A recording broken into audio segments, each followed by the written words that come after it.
What's up, y'all? This is Henny, and today, man, I gotta break down what is my favorite DAWs, my favorite digital audio workstations for 2019. There's been some newcomers. There's been some ones who've been keeping it pretty consistent for some time now. I mean, has things changed in my life? Y'all know me, still same OG, but I've been low-key.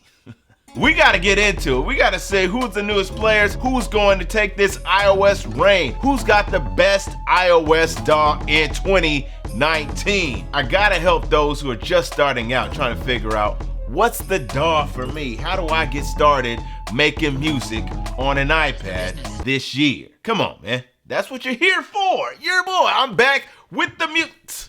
Let's go.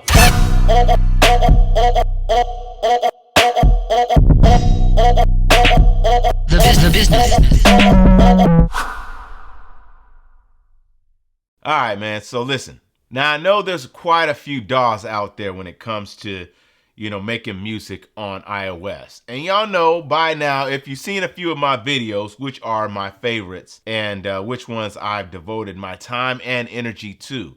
That being 1, Beatmaker 3, 2, Cubasis 2, and there's a few others that I randomly use every once in a while as a digital audio workstation. There are some newcomers now that have come in. Some are new and some have just gotten recent updates. And today I'm going to be giving you my thoughts on just what's the best one for me and maybe what's the best one that you can start looking into for your needs. The 4 that I'll be giving my thoughts on today is Beatmaker 3, Cubasis 2, Nanostudio 2, and the new one Stagelight.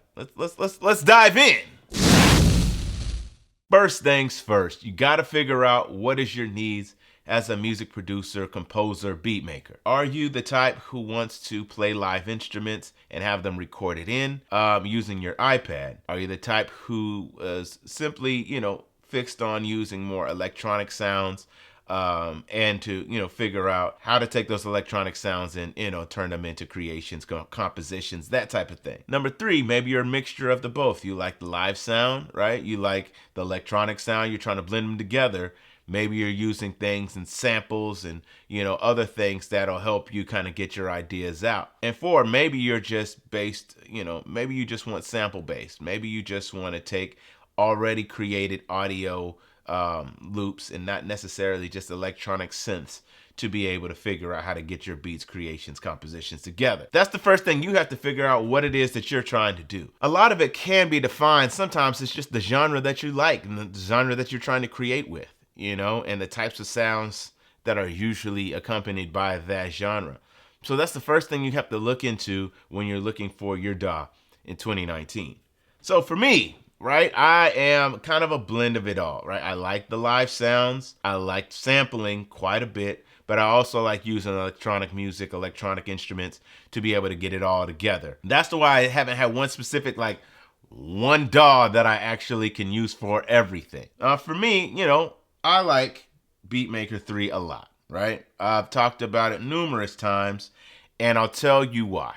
For me, organization is key, right? I want to make sure that all the sounds that I've had over the years, I've been producing for a long time. I have a lot of sounds, a lot of drums, a lot of samples, a lot of bass sounds, a lot of sound effects, a lot of things. And I want to make sure that they all can easily be imported into the DAW as well as exported out to the DAW. So, organization is key for me. And as you can see, with Beatmaker 3, it's just very simple how once you get accustomed to the layout, the way it's actually laid out as far as the app goes, why it works so well for me. Because you can see down here, it has the Files app integration.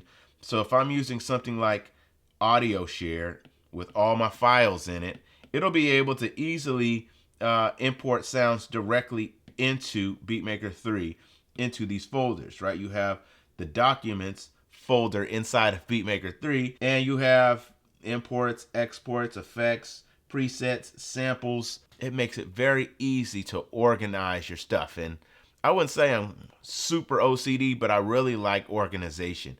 And if you're somebody who has a lot of samples, or maybe as somebody who's looking to getting into like a lot of sample-based production, Beatmaker 3 has great organization. Number 2 is the fact that, the sampler in it is incredible, right? The way that you can sample ideas, sample sounds, and even really flip and change sounds. It's very easy to go in here, find a sample, or even create a sample. I could set here, I could go here to record, even if I was literally just recording my voice. And I said 1, 2, 3, 4, 5. It's right there. It's simple, right? 1, 2, 3, 4, 5. It is selected on a pad. I'm not going to go super in depth on all the things that all of these DAWs can do, but just kind of give you why I like certain ones and why certain others aren't really for me. The fact that I can do great sampling, there's easy ways to manipulate that sample, whether you're trying to reverse it or you're trying to stretch it. I can reverse that now.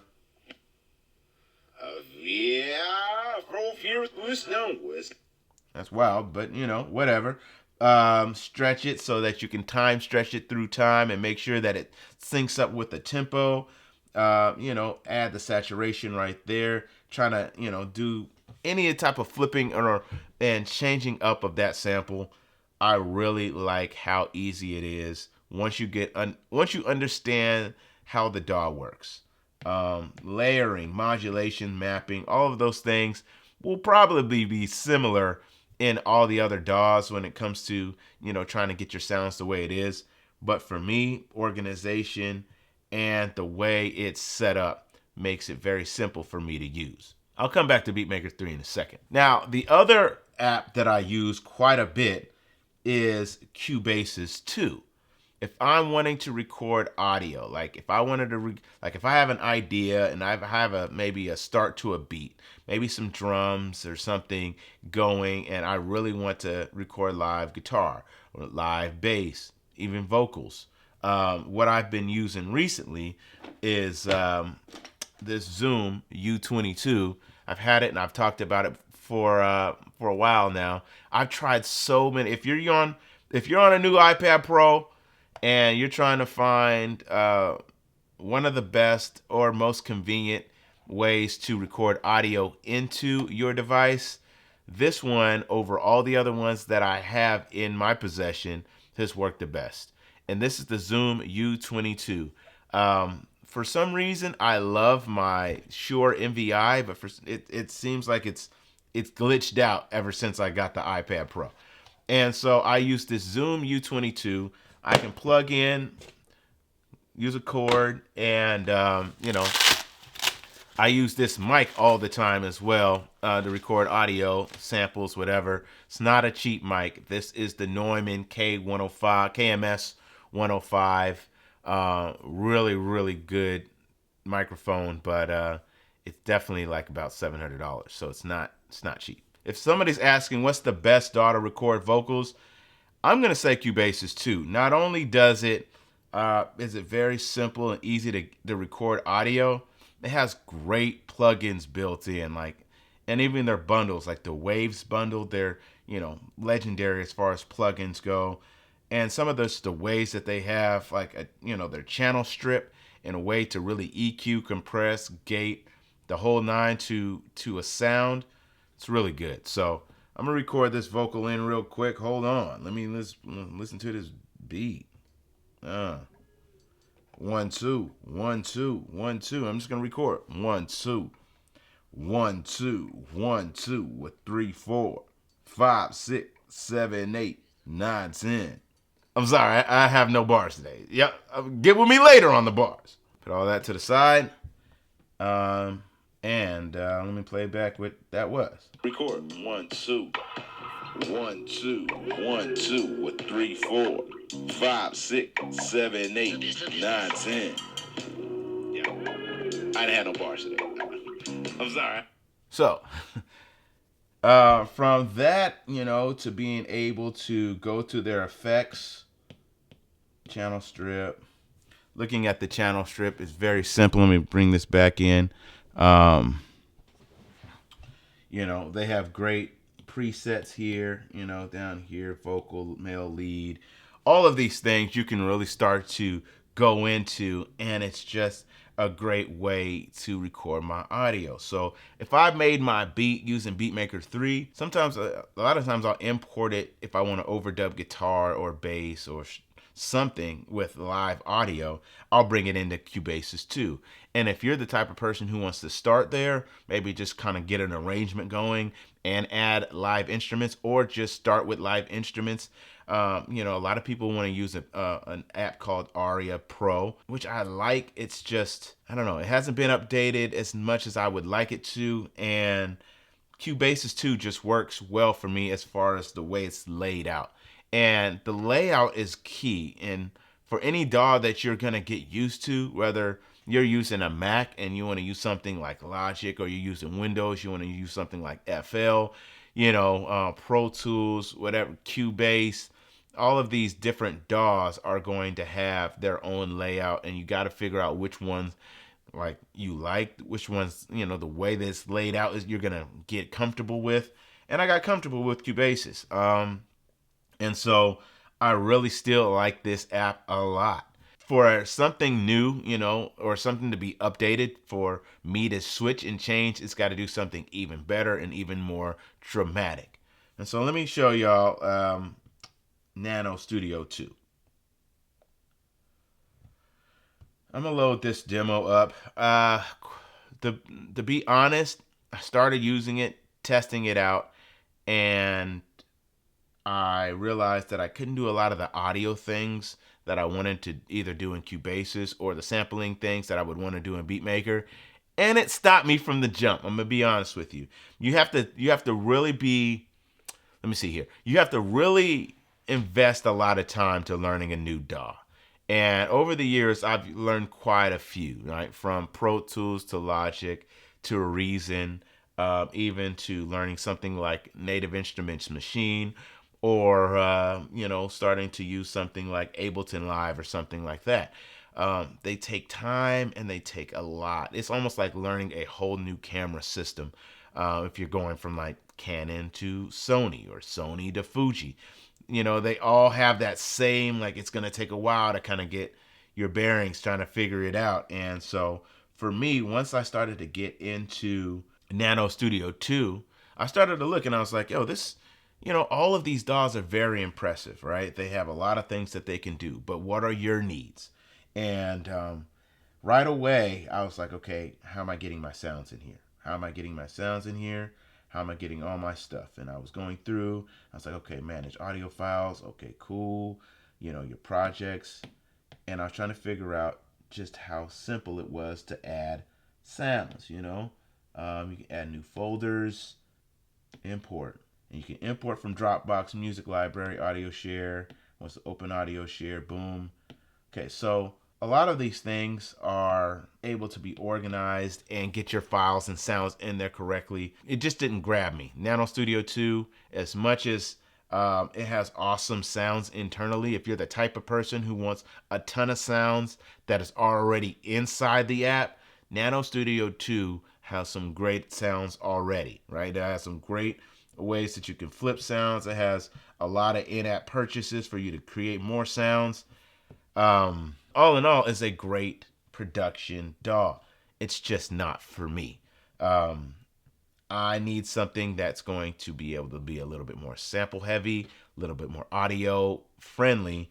And as much as it can do, as far as, getting your sounds the way it is when it's there, it just didn't work for me. So look more into Nanostudio 2 if you're more of the electronic musician and less of the audio recording in, less of the sample-based production producer type, because it's great for what it does, but to me, it didn't beat Beatmaker at all. And it definitely didn't have the capabilities like Cubasis to do audio like I needed it to. So it stopped me there, and I had to keep it pushing.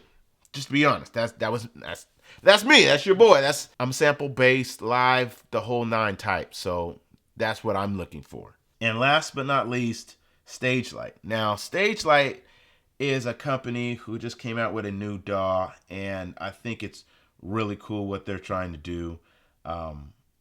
And they have it's like a free app. And the thing that's really cool about Stagelight is it's also for your iPhone as well.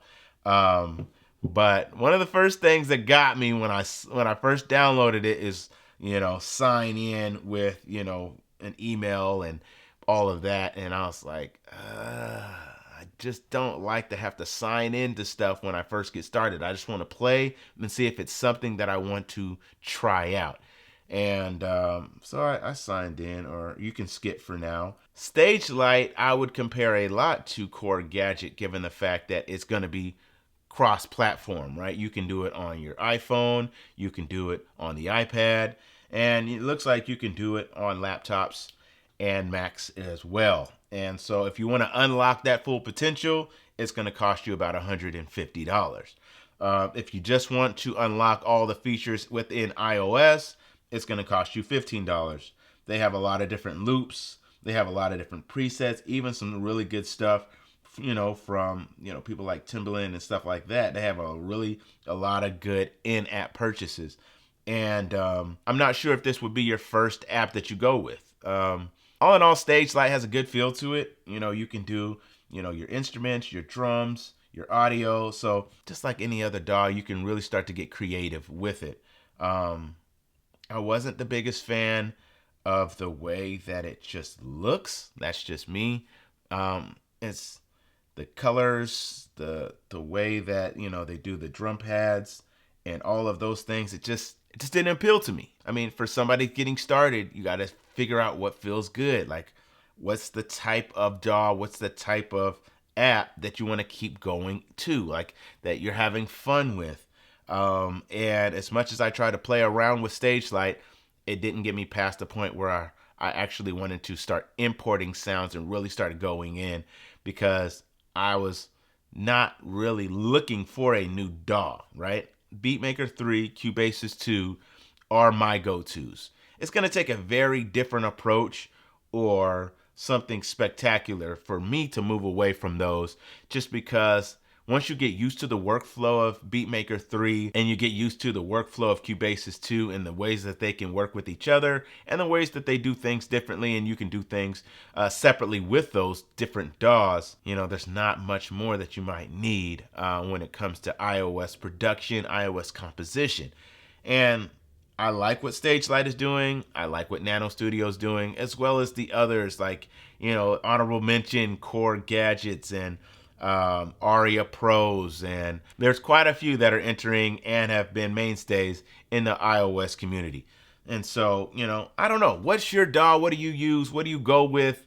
And what is the ones that you can't seem to get away from because you love it so much? For me, and the type of production that I've been doing over the last 20 years, those two apps, Cubasis 2 and Beatmaker 3, are still my mainstays, and will be that way for some time unless something changes and something comes and just messes and blows my mind. But I really wanted to at least give you an idea of what's out there. There's quite a few that you can check out, but those are the 4 that I would say, you should really take a look at in 2019. And if beat making, music production is something very new to you and you don't know exactly, even if that's something that you would be interested in, but you're intrigued about it, try something like GarageBand. I mean, they have so much built in that you'll be able to get some fun ideas and just understand how a digital audio workstation will work.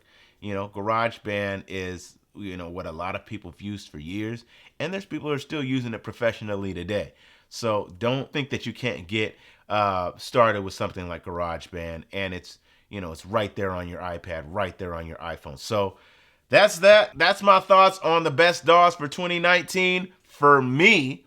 Y'all might go ham in the comments like, yo, that's not the best, or you didn't talk about this and that. I'm just telling you my experience and what has kept me going in one direction and what has stopped me in others. So hopefully that helped just a little bit. There will be more where I go in depth on how I do a lot more in the apps that I do use, because there have been updates in Cubasis, there have been updates in Beatmaker, and I want to dive deeper into those things. And so if you're using those apps and you still need some info and maybe some tips, some tricks, hit your boy up. Comment down below and let's get the conversation going. Catch me next week. We'll keep on keeping this thing going.